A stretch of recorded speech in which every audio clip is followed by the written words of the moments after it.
So I'm going to address the president.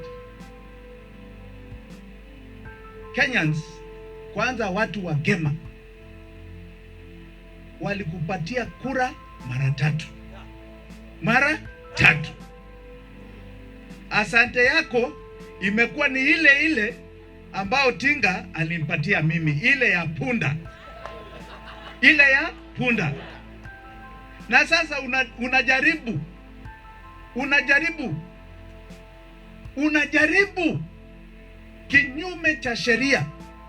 Article 131(2) ya katiba ya Kenya inasema hivi: responsibility ya rais ni kuensure peace, stability in the nation during his term.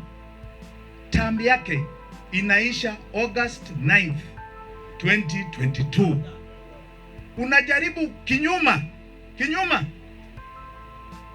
kuendeleza hiyo term. Unajificha hapo na Raila,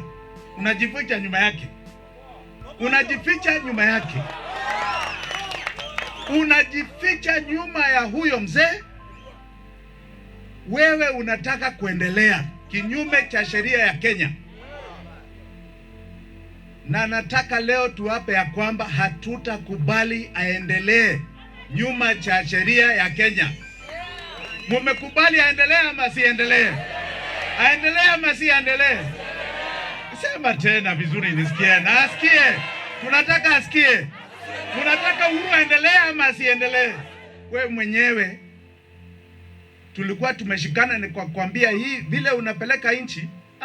Sitaki maneno yako. Ukajaribu hata kuvamia mimi kwa nyumba yangu.